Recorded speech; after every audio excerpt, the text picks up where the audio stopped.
Hey everybody, Josh here with Rubi the Rubicon. Today I'm going to be taking you through the process to swapping out my air compressor. When I first got Rubi, I looked into what air compressor to put in Rubi and where to put it. Eventually I settled on an ARB single compressor. I wasn't a huge fan of the twin bracket that mounts up underneath the guard under here. Just from a serviceability point of view, if I ever needed to get to the compressor, it would be a bit of a pain. So eventually I found Dan Greck's video on the single cylinder install in his Jeep Gladiator that he toured around Australia, and Dan has used these compressors before. He highly recommends them, so I decided to go down that route. Now, a company called TLR Industries in Australia makes this bracket that sits just here in this little void in the Australian model Jeep Gladiator. So I bought that, and I bought the bracket, and I bought an ARB single compressor, except I bought the wrong one.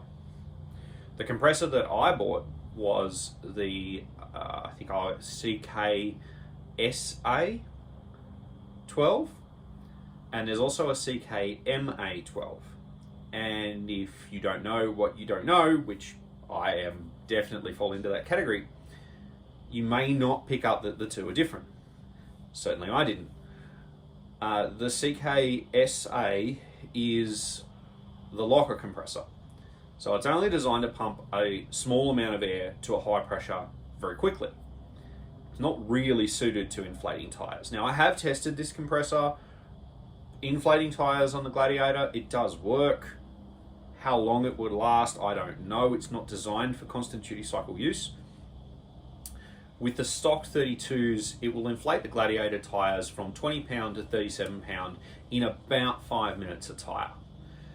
If you put bigger tires on, it's just not going to work. So it does work at the moment, but it is a bit slow.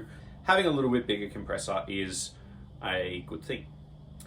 So we're going to swap that compressor out, which is the CKSA, for, I think it's the CKMA.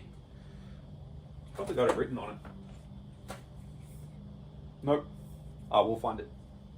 We're going to swap it out for the bigger compressor, which is the ARB Single that is actually recommended to be used with that bracket. Now, when I installed all of this, I wired it up through an aux switch. I did use one of the high current aux circuits, the 40 amp aux circuit, because I had a feeling I may be upgrading from a single. Originally I wanted to put a twin in this, but I couldn't figure out how to make one fit on the TLR bracket, and I couldn't get one.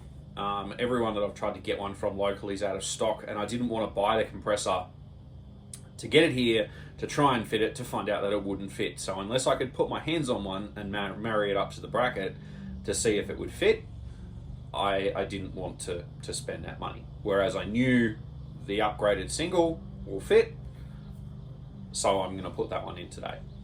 Now, when I put all of this together, I used the original wiring harness, or I stripped out the original wiring harness, and then I put back in just what I needed. So for my setup, I don't have an override switch. It's running off one of the aux switches inside the car.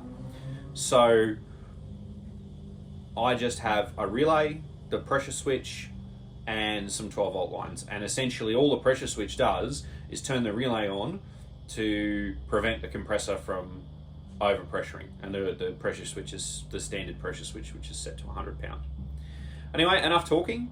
We'll rip into a time lapse, and then I will do a deflate-inflate test from 20 pound on one of the tires, just so that we can see what the difference is in terms of performance, because I know that the little Locker compressor, that is, I've still got to get used to doing this, the little Locker compressor that is there mounted onto the bracket, there's 5 minutes. We'll see what the time comparison is with the single. So anyway, let's get into it.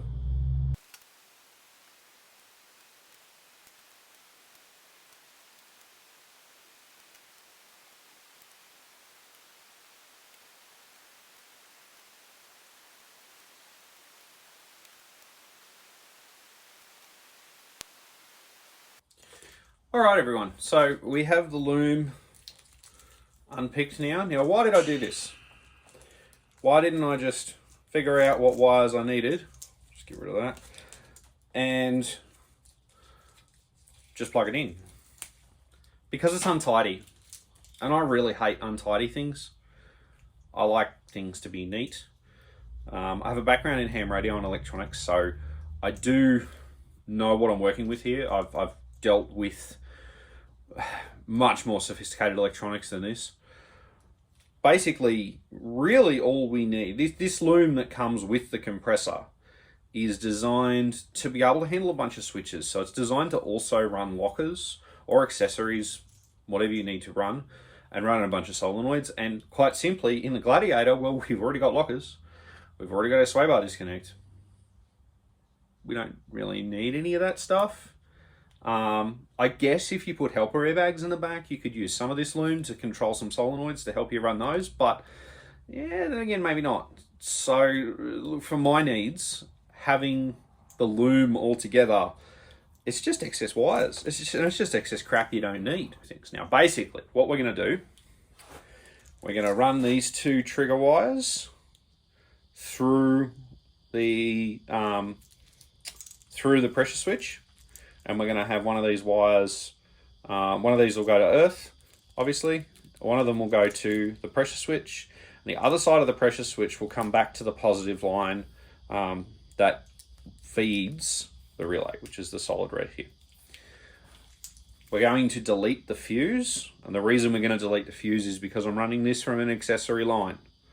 I'm not wiring this direct to the battery. If you are wiring this direct to the battery, do not delete the fuse. I already have a 40 amp fuse on the accessory line, so that's why I'm deleting the fuse.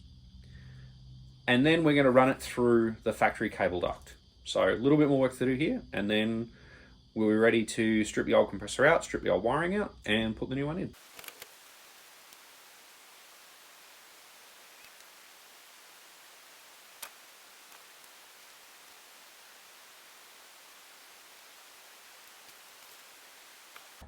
Well, that was interesting. I was doing a time lapse of the wiring loom strip out and refit, and then my GoPro overheated and died. So we might be missing a few details. I did get some shots of how I put this together, just some photos.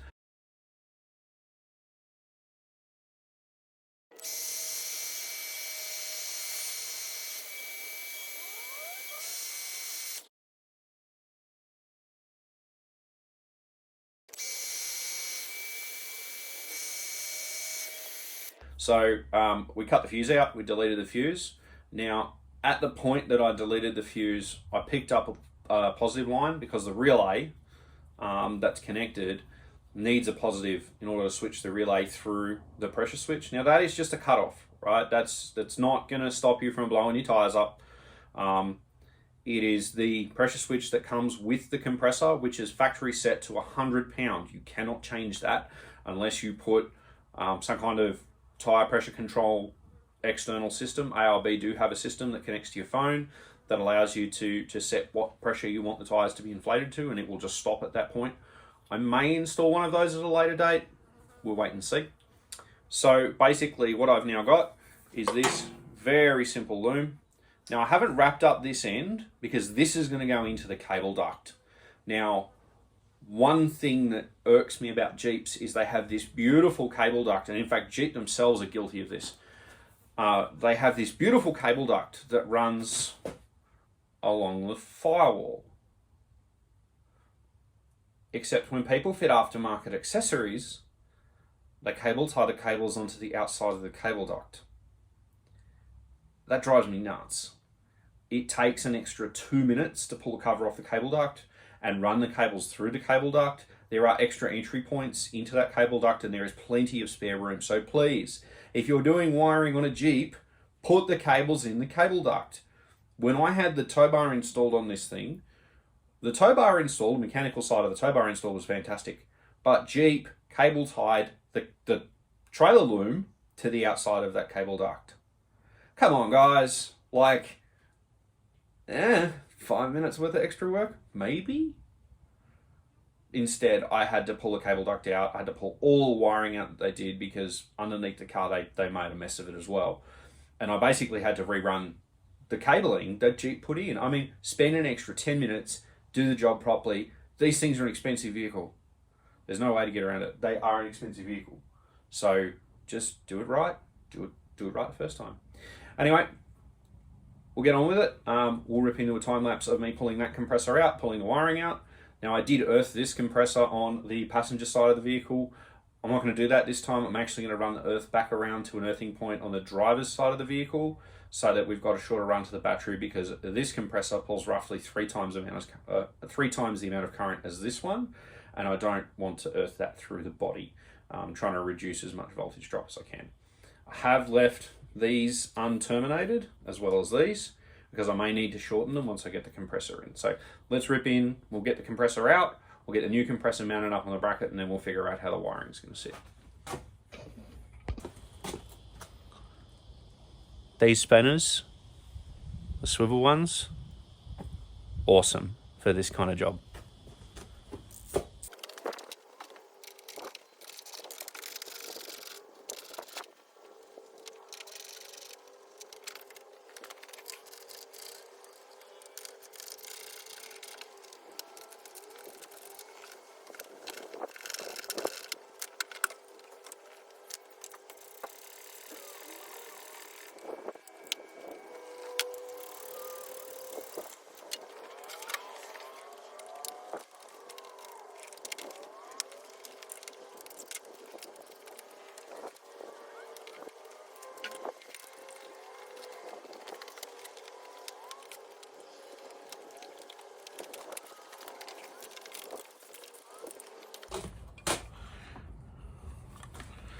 Alright everyone, so the compressor's out. You can see, wrong compressor. So we'll whip this compressor off this bracket. As I said, it doesn't take long to remove that cable duct, or the cover on that cable duct. And there's plenty of spare room in there. I have the trailer brake controller loom in there, I have the trailer control loom in there, I have the compressor loom, and there's still plenty of spare space. Now, as I said, I am going to bring the earth around to this side. There's an earthing point just up in the back corner here. It's a little difficult to get to, but it's got a strap that runs direct back to the battery, so we should have a lot less voltage drop. All right, let's get this compressor off and swap the pressure switch over, and then we can get moving.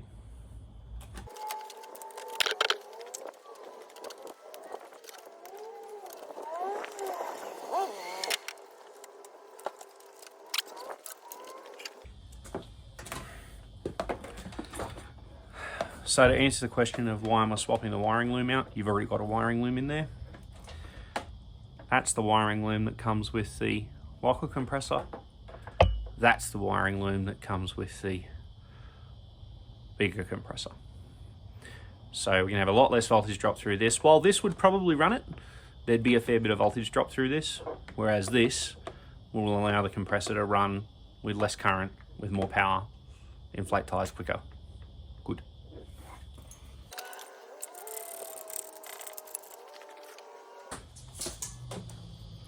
You don't see that every day. 2 10mm.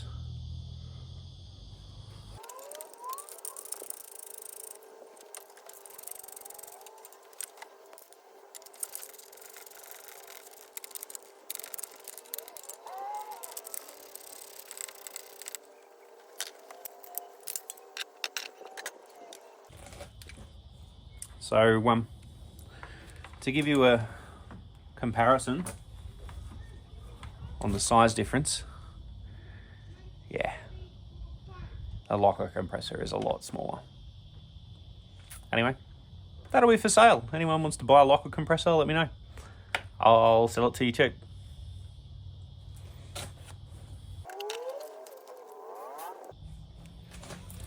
If anyone's got any tips for getting this tape off of threads, let me know in the comments. Like, yeah, I'd love to know a better way. I'm always scraping this with a knife or cutting it with a cutting it with a screwdriver. It's a pain. It really is. If you got any suggestions, leave something in the comments. And also, if you wouldn't mind, I am trying to build up this content, so if you'd subscribe, that'd really help me out.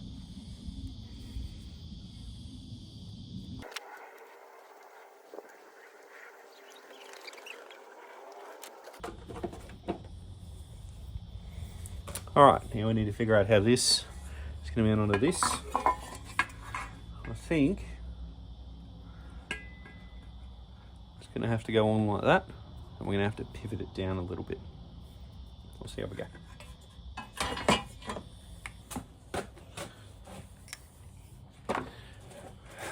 Alright, so the kit comes with a few different bolts. We're going to use the ones, I don't know if you can see that have the square edge, because in here there's a slot and it sits down perfectly inside that slot. So we're going to use those. I'll just move you back a bit so you get a bit more of a view of me assembling this.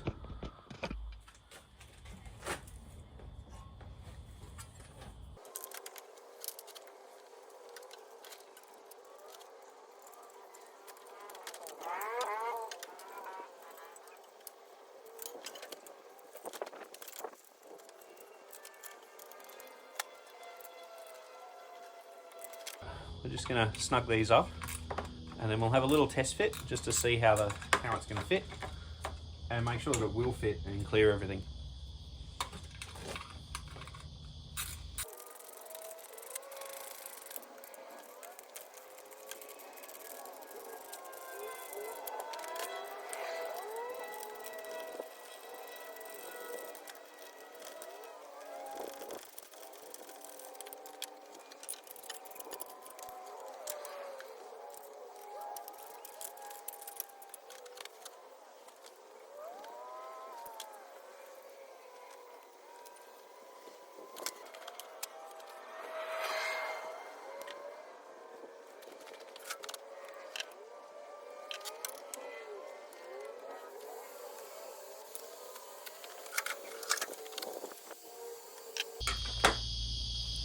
Again, plumbers,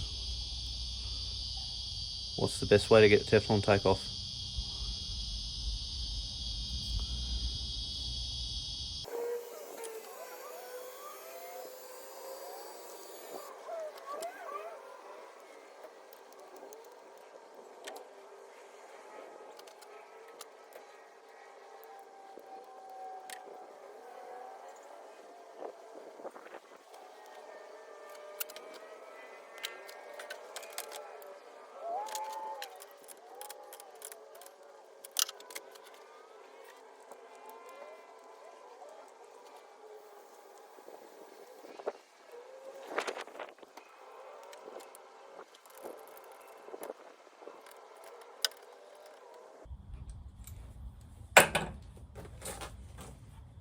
All right, that's all ready to go. Before we put the wiring in or anything else, let's see if it fits.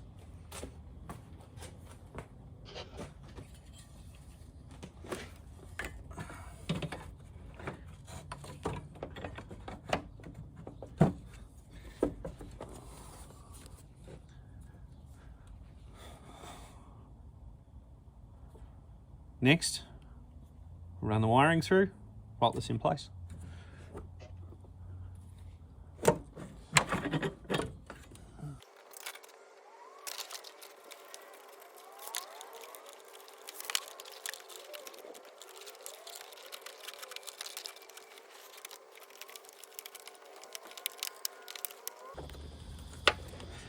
So I've left a little bit of slack on this. It should be about the right length. We can always cable tie any excess up if we need to. And as you can see, I've got plenty of length over the other side. We'll terminate these when I know exactly how long they need to be. I think that's going to be too long, but we'll wait and see once the bracket's in.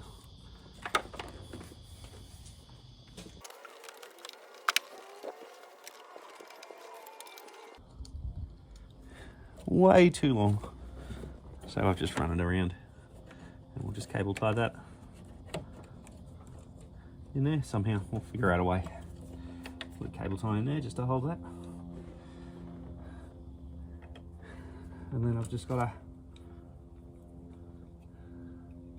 You know what, I'm actually going to leave that. I'm happy with that length.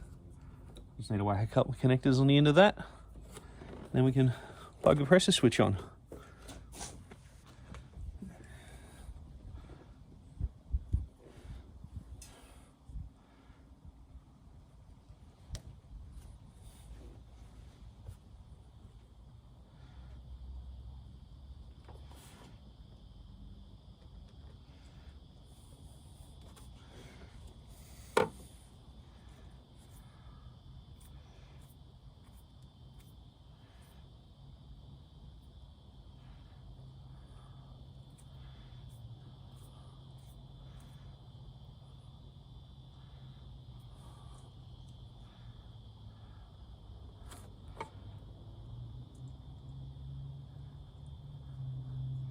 So these little crimp connectors have got a little stop in them.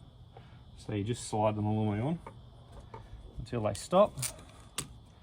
And if you're doing electrical work, I highly recommend getting a good set of quality crimpers. I mean, you can get cheap ones from Bunnings and JCar that are just like a set of jaws, but these, they've got a ratcheting mechanism in them, and they've got a bit of flex in them, so you can clamp down on them pretty hard if you have to. They do take a little bit of getting used to use, but I cannot stress enough, quality crimpers for electrical work, and also quality connectors. These connectors are, these aren't super expensive ones, but they're not cheap ones either. You may have seen during the time lapse, I used some cheap ones on the initial install on the relay, and when I unplugged the relay, they came apart in my hand. So yeah, using the little bit more expensive ones on this.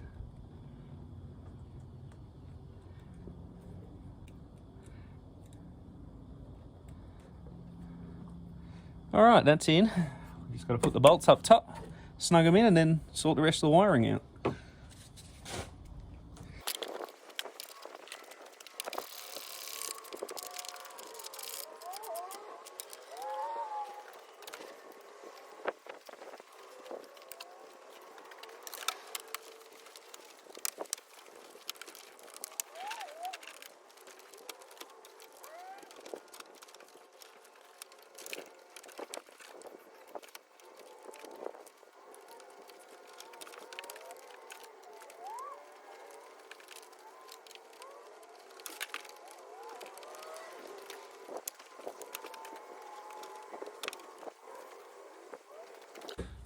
Now I've got a fair bit going on over here.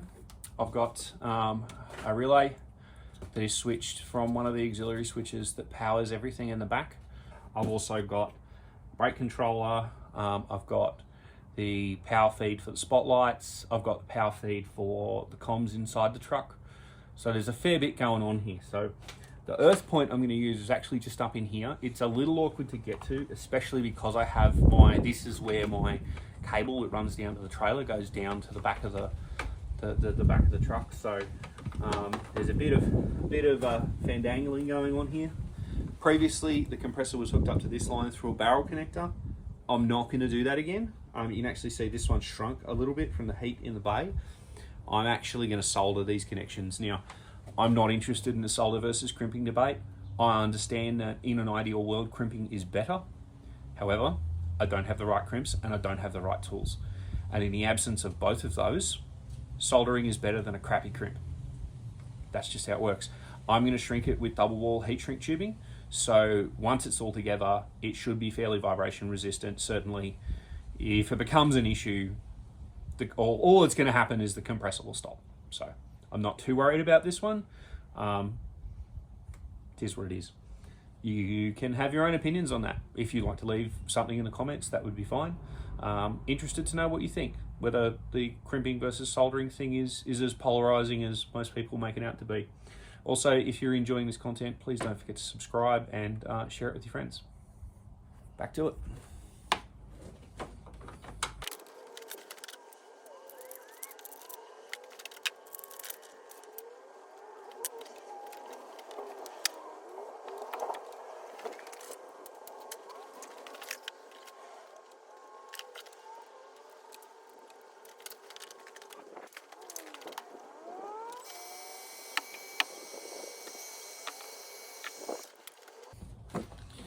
Now comes the fun part.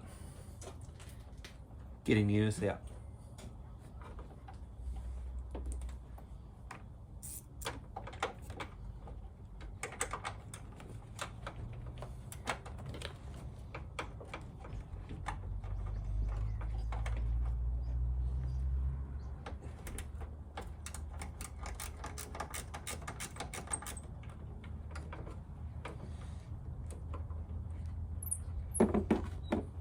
Now the first time you do this earth won't come out so nicely. It'll be a pain. And you'll get the spanner jammed in there and it will not be fun. I've taken this one out a couple of times now. And you've kind of got to use your hands as your eyes. If you've done it a few times, it comes out just nice.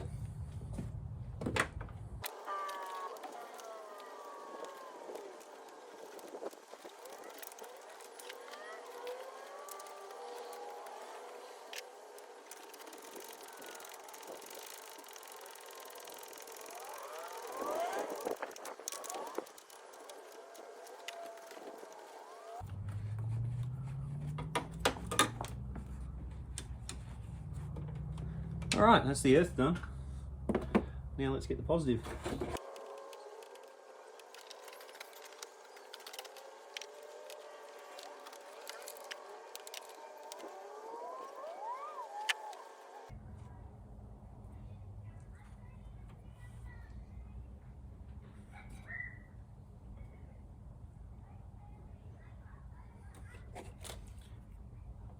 Don't forget the heat shrink. Like I almost just did.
Alright, the new compressor is in, looking good.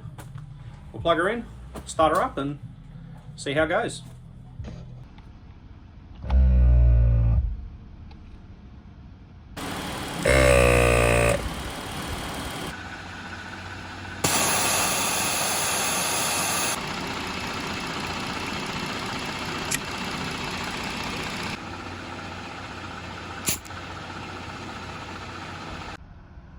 According to the cluster, we've got 17 pound in the front right hand tyre. I'm going to turn the video off and I'll start the stopwatch and we'll see how long it takes. We're back up to 38 pound and it was about 1:50.